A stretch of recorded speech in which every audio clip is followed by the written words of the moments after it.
Hi, welcome back. Thanks for stopping. I'm Sunny. This is Knockings. Maestro's around here somewhere. My t-shirt that I'm wearing today is my fancy butterfly, and it was inspired because of my idea to make a butterfly using this general shape as opposed to the cutesy ones where I just hearts that you stick together for the wings, which is I think in one of my other see it later. Anyways, I don't see anybody in chat, so we'll go started right away. It's Knockings, you're going to have to move. Thank you. So this is part 2 where we're reading The Wind in the Willows. In part 1, we were chapters. I do have the video saved on my YouTube channel, which I have a link to in the little story thing underneath the video. And if not, it's saved the Twitch archives for about 14 more days. Anyways, let's go ahead with The Wind in the Willows, Chapter 5. Dolman. The sheep ran huddling together against the herd, nostrils and stamping with delicate forefeet, their heads thrown back and a light rising from the crowded sheep pen into the frosty air, as the two animals hastened high spirits with much chatter and laughter. They were returning across country's outing with Otter, hunting and exploring on the wide uplands where certain ferry to their own river had their first small beginnings, and the shade of the shore closing in on them, and they had still some distance to go. Plodding at random across the plough, they had heard sheep and had made for them. Leading from the sheep pen, they found a beaten track that made business, and responded, moreover, to that small inquiring something was carry inside them, saying unmistakably, "It's quite right. This leads home. Looks as if we are coming to a village," said the mole somewhat dubiously. Pace as the track that had in time become a path and then had developed now handed them over to the charge of a well-mettled. The animal did not hold with villages, and their own highways, thickly as they were, took an independent course, regardless of church, post office. "Oh, never mind," said the rat. "At this season of the year they're all same time, sitting around the fire, men, women, and children, dogs and cats and all, through all right, without any bother or unpleasantness, and we can have a look at them through the like and see what they're doing." The rapid nightfall of November had quite beset the little village as they approached it on soft first over a first thin fall of powdery snow, visible but squares of a dusty orange red on either side of the street. The lamp lit of each cottage overflowed through the casements into the dirt. Most of the low latticed windows were innocent of blinds. From inside, the inmates gathered round the tea table, absorbed in handiwork, laughter, and gesture, had each that happy grace which is the last thing to capture, the natural grace which goes with perfect unconsciousness of observation. Moving at will from one theatre to another, the two spectators, so far themselves, had something of wistfulness in their eyes as they watched a cat being stroked, a child picked up and huddled off to bed, or a tired man stretch and pipe on the end of a smoldering log. But it was from one little window on down, a mere blank transparency on the night, the sense of home within walls, the large stressful world of outside nature shut out, most pulsated. Close against the white blind hung a bird-cage, every wire, perch, and appurtenance distant and recognizable, even edged lump of sugar. On the middle perch of the fluffy occupant, head tucked well into the feathers, seemed so near to them as to be. They had tried, even the delicate tips of his plumed-out plumage, plainly on the illuminated screen. As they looked, the fellow stirred uneasily, woke, shook himself, and raised his head. The gape of his tiny beak, as he yawned in a bored sort of way, looked around and fed into his back again, with the ruffled feathers graduated to perfect stillness.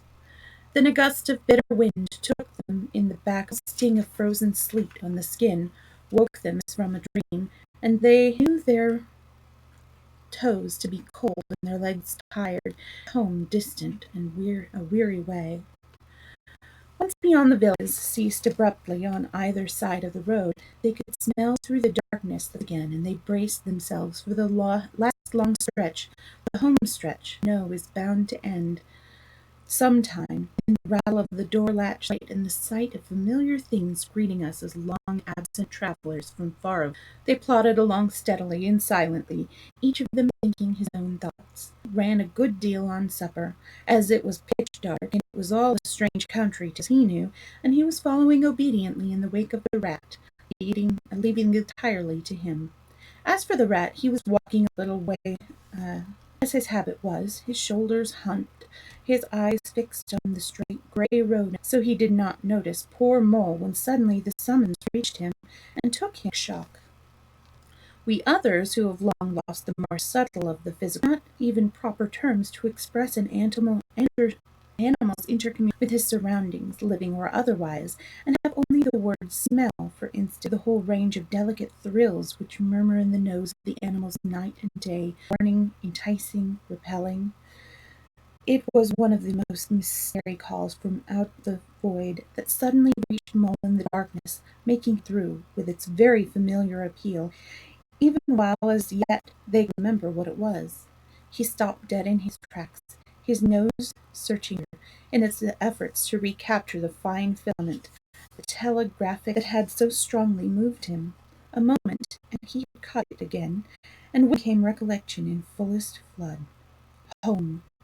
That was what they appeals, those soft touches wafted through the air, those hands pulling and tugging, all one way. Why, it must be quite close to his old home that he had hurriedly forsaken and never sought again, first found the river. And now it was sending out its scouts and its messengers to bring him in. Since his escape on that bright morning he had hardly so absorbed had he been in his new life, in all its pleasures, its fresh and captivating experiences. Now, with a rush of old merely it stood up before him in the darkness. Shabby indeed, and small and poorly his, the home he had made for himself, the home he had been so happy to get back to his work, and the home had been happy with him too, evidently, and him back, and was telling him so through his nose, sorrowfully, but with no bitterness or anger, only with plaintive reminder that it was here. The call was clear, the summons was plain. He must obey it instantly. Go. Ratty, he called full of joyful excitement. Hold on, come back. Oh, come along, Mole, do, replied the rat cheerfully. Still plodding. Please stop, Ratty, pleaded the poor Mole, in anguish of his. You don't understand. It's my home, my old home. I've just come across the smell here, really quite close, and I must go to it. I must. Oh, come back, Ratty, come back. The rat was by this time very far ahead, too far to hear clearly what was calling, too far to catch the sharp note of painful appeal, and his voice was much taken up with the weather, for he too could smell something suspiciously snow. Mole, we mustn't stop now, really, he called back. We'll cut whatever it is you've found, but I daren't stop now. It's late and the snow's coming, and I'm not sure of the way, and I want your nose, Mole, so come on quick. There's a good rat pressed forward on his way without waiting for an answer. Poor Mole the road, his heart torn asunder, and a big sob gathered low down inside him, to leap up to the surface presently, he knew, in but even under such a test as this, his loyalty to his never for a moment did he dream of abandoning him. Meanwhile, the home pleaded, whispered, conjured, and finally claimed him imperious. He dared not tarry longer within its magic circle. With a wrench that heartstrings, he set his face down the road and followed submissively in the faint, thin little smell still dogging his retreating nose him for his new friendship and his callous forgetfulness. With an effort, the unsuspecting rat, who began chattering cheerfully about what they would do when they got back, how jolly a fire of logs in the parlor would be, and what a supper he might eat, never noticing his companion's silence and distressful state of mind. However, when they had gone some considerable way further, and tree stumps at the edge of a copse that bordered the road, kindly, look here, Mole, old chap, you seem dead tired. No talk, feet dragging like lead. We'll sit down here for a minute and rest. The snow has held off, so part of our journey is over. The mole subsided forlornly on the tree stump to comfort him, control himself, for he felt it surely coming. The saw he had fought with refused to be beaten. Up and up it forced its way to the air, and then another, and others thick and fast, till poor Mole at last gave up the struggle and cried freely and openly, now that he knew it was all over, and he had lost what he hardly be said to have found. The rat, astonished and dismayed at the vile paroxysm of grief, did not dare to speak. At last he said very quietly and sympathetically, "What is it, old fellow? Tell us your trouble, and let me see what I can do."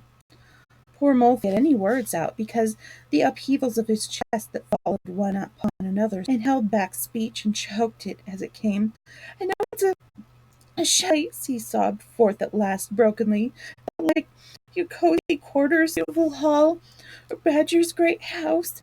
But it was my own little home, and I went away and forgot all about it, and then I smelled it suddenly on the road when I called, and everything came back to me with a rush, and I wanted it. Oh dear, I wouldn't turn back, Ratty, and I had to leave it, though I was smelling it all the time. Break. We might have just gone and had one look at it, Ratty. Only one look close by, but you wouldn't turn back, Ratty, and you wouldn't turn back. Oh dear. And brought fresh waves of sorrow and sobs again preventing further speech. The rat stared straight in front of him, patting Mole gently on the shoulder. After a time he muttered gloomily, "See it all now? What a pig I have been! A pig, that's me, just a pig!" He waited until Mole's sobs became gradually less stormy, and he waited till at last sniffs were frequent and saw-mittened. Then he rose from his seat and remarked carelessly, "Well, be getting on, old chap." Set off up the road again, over the toiled way they had come. "Wherever you are going to," he cried the tearful Mole, looking up at him. "We're going to find that home of yours," replied the rat pleasantly, "so you had better come along, for it will take some fun to want your nose." "Oh, come back, Ratty, do!" cried the Mole, getting up him. "It's no good, I tell you. It's too late and too dark, and the place is too far coming, and I never meant to let you know I was feeling that way about it. It was all a mistake, and I think of Riverbank and your supper." "Oh, hang River too," said the rat heartily. "I tell you, I'm going to find this place now, if I so cheer up, old chap, and take my arm, and we'll very soon be back there again." Pleading and reluctant, Mole suffered himself to be dragged by his imperious companion, who by a flow of cheerful dote endeavoured to beguile his spirits back and make the weary way seem shorter. When at last it seemed to the rat that they must be nearing that part of the been held up, he said, "Now no more talking, business. You give your mind to it." They moved on in silence for a little, suddenly the rat was conscious, through his arm that was linked with Mole, a sort of electric thrill that was passing down that animal's body. Instantly he engaged himself, fell back a pace, and waited, all attention. The Sioux. Mole stood a moment rigid, while his uplifted nose quivered felt the air. Then a short, quick run forward, a fault, a chide back, and then a slow, steady, confident advance. The rat, much excited, kept close to his heels as Mole, with something of the air of a sleep, crossed a dry ditch, scrambling through a hedge, and nosed his way open and trackless and bare in the faint starlight. Suddenly, without giving warning, but the rat was on the alert, and promptly followed him down the tunnel his unerring nose had faithfully led him. It was close and the smell was strong, and it seemed a long time to the rat ere the passage could stand erect and stretch and shake him. The Mole struck a match, and by it saw that they were standing in an open space. Neatly swept and standing them was Mole's little front door, with Mole End painted in Gothic on the bell pull at the side. Mole reached down a lantern from a nail on the wall, and the rat, looking around him, saw that they were in a sort of forecourt. The seat stood on one side of the door, and on the other a roller, for the who was a tidy animal when at home, could not stand having his ground kicked up into little runs that ended in earth heaps. On the wall hung plates with ferns in them, alternating with brackets carrying plaster statuary, Garibaldi and the infant Samuel, and Queen and other heroes of modern Italy. Down one side of the forecourt ran a skip with benches along it, and little wooden tables marked with rings that hinted at beer mugs. In the middle was a small round pool containing goldfish, surrounded by a cockle-shell border. One in the center of the out of this fanciful erection, clothed in some cockle shells, and pond rose. Nope. Out of the corner of the pond, one clothed in more cockle shells, and topped by a large silvered glass ball, looking all wrong, and had a very pleasing effect. Mole spake of all these objects so dear to him, and he hurried Rat through the door, lit a and took one glance around his old home. He saw the dusk on everything, saw the cheerless, deserted look of the long-neglected, narrow, meagre dimensions, its worn and shabby contents, and collapsed again, his nose in his paws. "Oh, Ratty," he cried dismissively, "why did I bring you to this poor cold little place on a night like this? River bank by this time, toasting your toes before a blazing fire with nice things all about you." The Rat paid no heed to his dull approaches. He was running here and there, opening doors, inspecting rooms and cupboard lamps and candles, and sticking them up everywhere. "What a capital little this is!" he called out cheerily.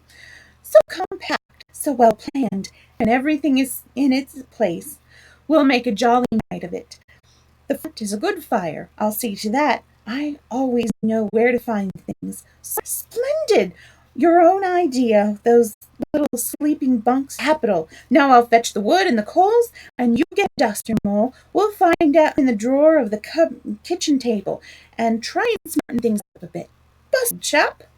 Encouraged by his inspiriting companion, roused himself and dusted and polished with energy and heartiness, while running to and fro with armfuls of fuels, soon had a cheerful blaze.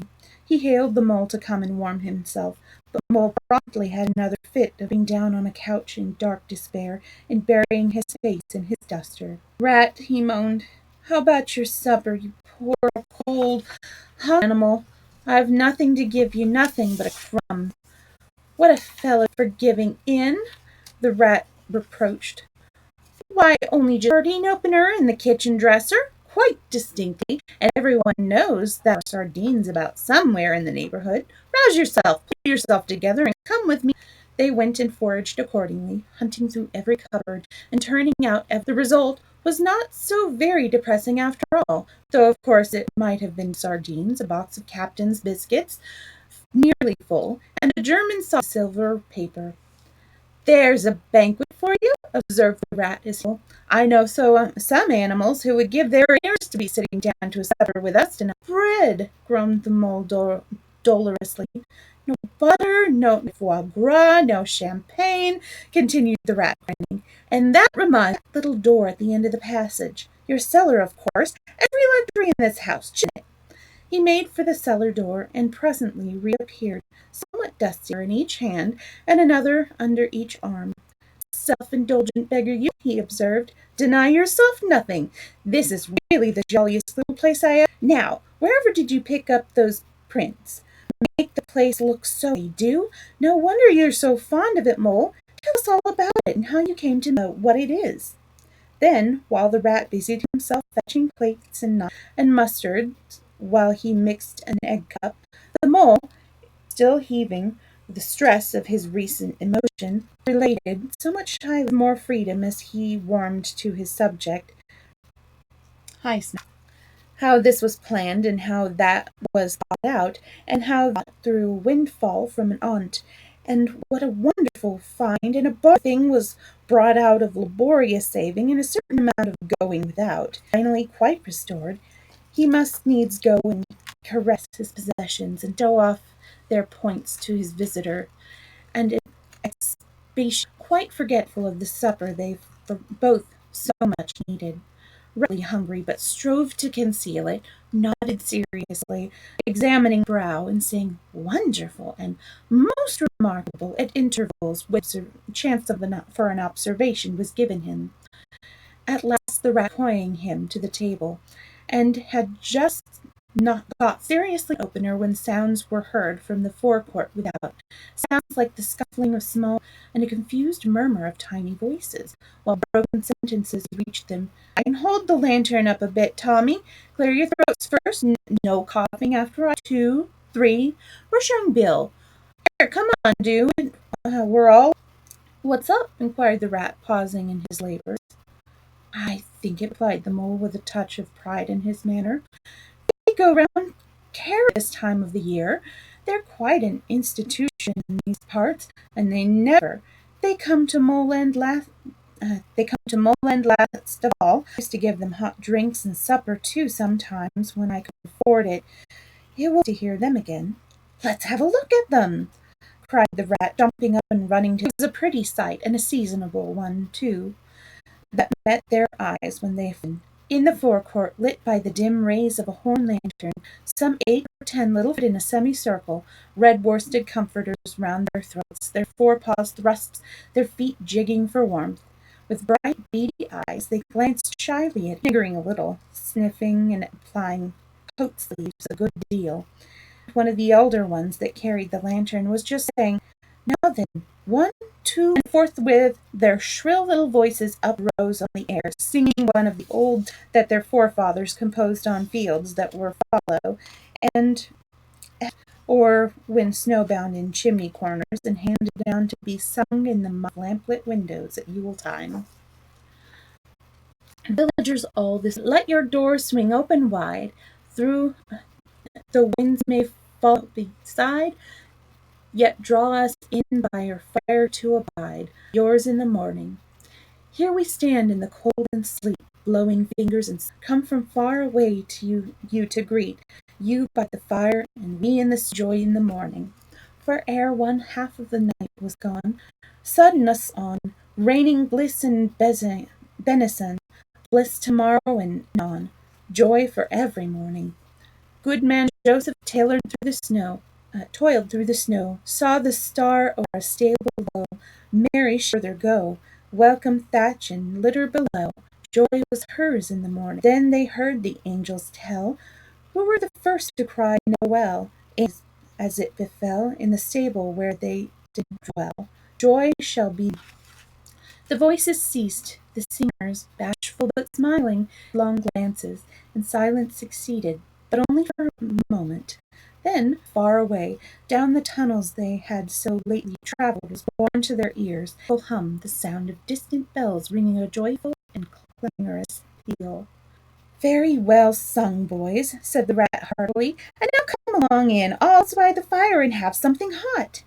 Yes, come along, field mice, cried the mole, quite like old times. Shut the door after you, pull up that saddle to the fire, wait a minute while we— Oh, Ratty! He cried in despair, plumping down on tears impending. Whatever are we doing? We have nothing to give them. That to me, said the masterful rat. Here, you with the lantern, come over this to talk to you. Now, tell me, are there any shops open at this hour of the night? Why, certainly, sir, replied the field mouse. This time of the year our shops keep open all sorts of hours.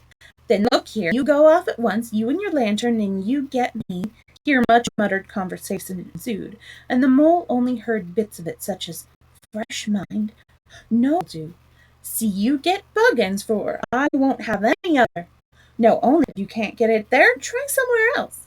Yes, of course, homemade, no tint. Then do the best you can. Finally, there was a clink of coins passing from paw to paw. Was provided with an ample basket for his purchases, and off he hurried, he and his lantern. The rest of the field mice, perched in a row on the settle, their small legs themselves up to enjoyment of the fire, and toasted their chilblains till they tingled. The mole, failing to draw from them into easy conversation, family history, and made each of them recite the names of his numerous brothers who were too young to be allowed to go out a caroling this year, but looked forward very to the parental consent. The rat, meanwhile, was busy label on one of the beer bottles. I preserve pretty old Burton, he remarked approvingly. Sensible mole.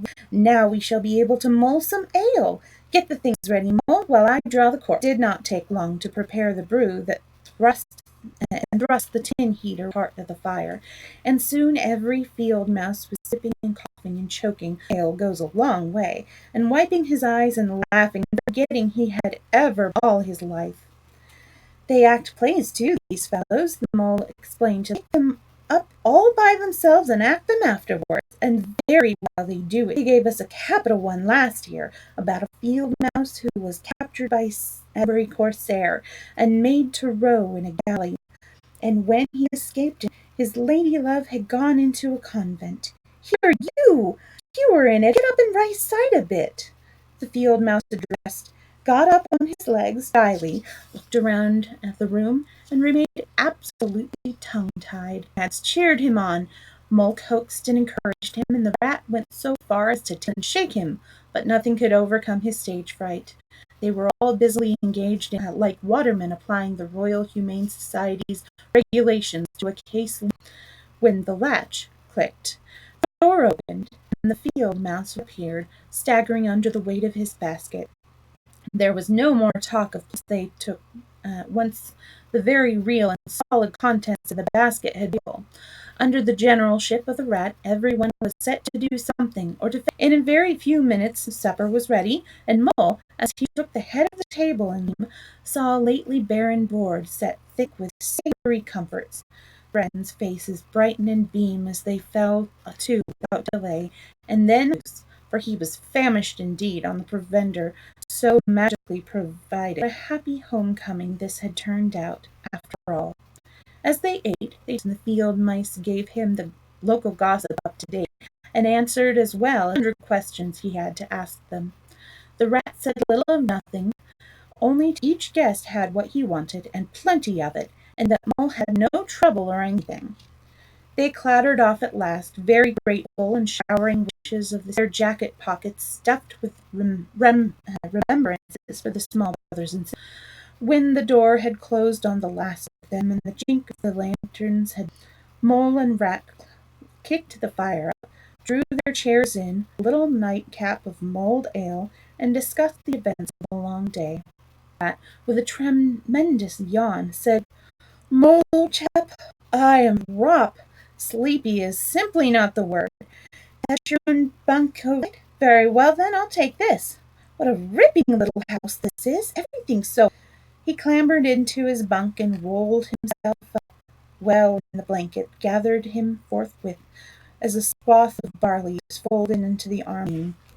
The weary Mole also was glad to turn in without delay, had his head on his pillow, in great joy and contentment, but ere he could, he let them wander round his old room, mellow in the glow of the firelight that rested on familiar and friendly things which had long been a part of him, and now smilingly received him back without. He was now in just the frame of mind that the tactful rat had quietly worked about in him. He saw clearly how plain and simple, how narrow even, but clearly, too, how much it all meant to him, and the special value of such anchorage in one's existence. Not, after all, want to abandon the new life and its splendid spaces, to turn his back and all they offered him, and creep home and say, and the upper world was all too strong. It called him still, even down there, must return to the larger stage. But it was good to think had this to come back to. His place, which was all his own, were so glad to see him again, and could always be counted upon for the same sense. I'm going to take a little break between chapters.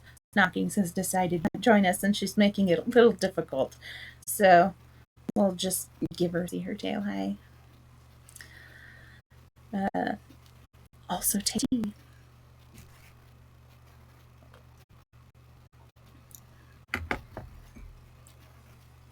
All right, so on to chapter 6.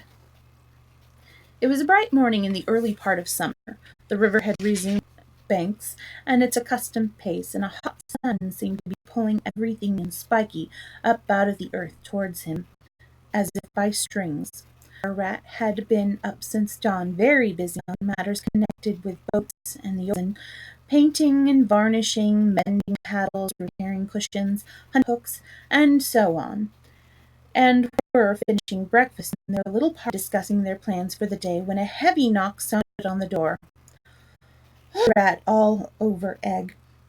See who it is, Mole, like a good chap, since you. The Mole went to attend the summons, and the Rat heard him utter a cry of surprise. He flung the parlor door open and announced with much importance, this was a wonderful thing indeed, that the Badger should pay a formal deed on anybody. He generally had to be caught if you wanted him badly, as he along a hedgerow of an early morning or a late evening, or else hunted up in the middle of the wood, which was a serious undertaking. The Badger stood and stood looking at the two animals with an expression full of seriousness. Let his egg spoon fall on the tablecloth and sat open-mouthed. "Come," said the Badger at last with great solemnity. "What hour?" Rat uneasily, glancing at the clock on the mantel. "Whose hour, you should rather, Badger?" "Why, Toad's hour, the hour of Toad. I said I would take him as soon as the winter was well over, and I'm going to take him in hand today." "Toad's hour, of course!" cried the Mole delightedly. "Hooray! I remember now. Teach him to be sensible, Toad." "This very morning," continued the armchair, "as I leaned over last morning, with a trustworthy source, another new and exceptionally powerful motor car will arrive at Toad Hutch or return. This very moment, perhaps, Toad is busy arraying him those singularly hideous habiliments, word so dear to him, and which transform him from a comparing Toad into an object which throws any decent-minded animal that comes across it into it. We must be up and doing, ere it is too late. You two animals will accompany me to Toad Hall, and the work of rescue shall be accomplished." "Right you are," cutting up. "We'll rescue the poor unhappy animal. We'll convert him. He'll be the most converted Toad that ever was before have ever done with him." Right, they set off up the road on their mission of mercy, leading the way. Animals, when in company, walk in a proper and sensible manner, instead of sprawling all across the road and being of no use or support to each other in case of danger. They reached the carriage drive of Toad Hall to find, as they waited, a shiny new motor car of great size, painted a bright red, and standing in front of the house. As they neared the door, it was flung open, and Miss Braid in goggles, caps, gaiters, and enormous overcoat came steps drawing on his gauntleted gloves. "Hullo, fellows!" he cried cheerfully on catching sight of them. "You're just in time to come for a jolly." For jolly hearty accents faltered and fell away as he noticed the stern, unbending countenances of his silent friends, and his invitation remained unfit. The Badger strode up the steps. "Take him inside," he said sternly to his. Then, as Toad was hustled through the door, struggling and he turned to the chauffeur in charge of the new motor car. "I'm afraid you won't be. Mr. Toad has changed his mind. He will not require the car. Please understand. No, you needn't wait." Then he followed the others inside and shut the door. "Now then," he said to Toad, when the four of them together stood in the hall, "take those ridiculous things off."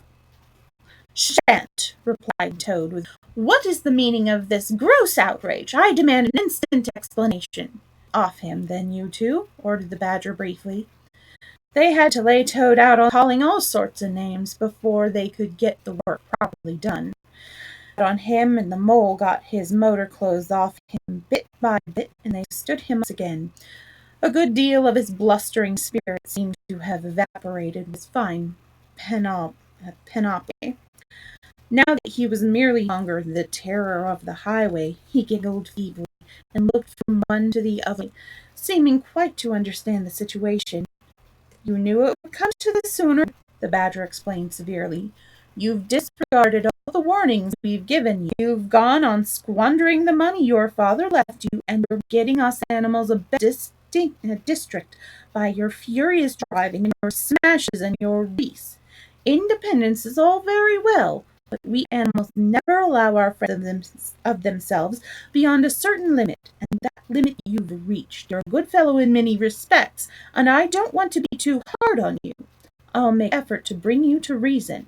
You will come with me into the smoking room. We'll hear some facts about yourself, and we'll see whether you come out of that room the same.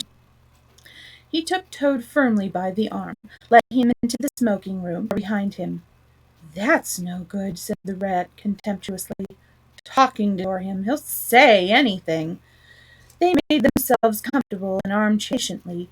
Through the closed door they could just hear the badger's voice rising and falling in waves of oratory. Or presently they noticed that the sermon began to be punctuated by at intervals drawn sobs, evidently proceeded from the bosom of Toad, who was a soft-hearted and affectionate fellow, very easily converted, from being, at any point of view. After some three-quarters of an hour, the badger reappeared, solemnly leading by the paw a very little toad. His skin hung baggily about him, his legs wobbled, his cheeks were furrowed by the tears so plentifully called forth by the badger's discourse. Sit down there, Toad, said the badger kindly. My friends, he went on, I am pleased to inform you that Toad has at last seen the error of his ways. He is truly sorry for his misguided past, and he has undertaken to give up motor cars entirely. I have his solemn promise to that effect. That is the mole gravely. Very good news indeed, observed the rat dubiously. If only. He was looking very hard at Toad, and could not help thinking he perceived something vaguely resembling a twinkle in that powerful eye. There's only one thing more to be done, gratified Badger.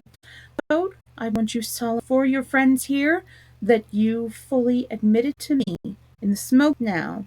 First, you are sorry for what you've done, and you said all.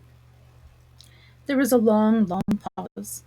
Toad looked away in that, while the other animals waited in grave silence. At last No, he said a little sullenly, but stoutly.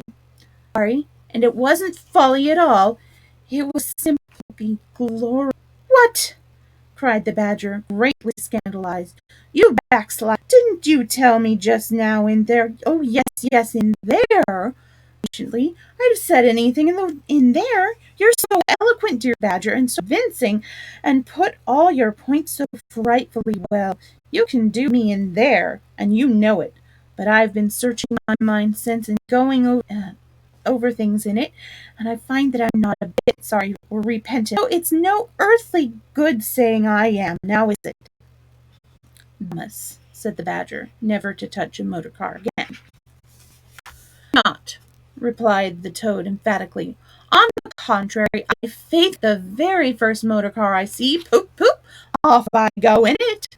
Oh, didn't I? Observed the rat to the mole. Very well, then, said the badger firmly.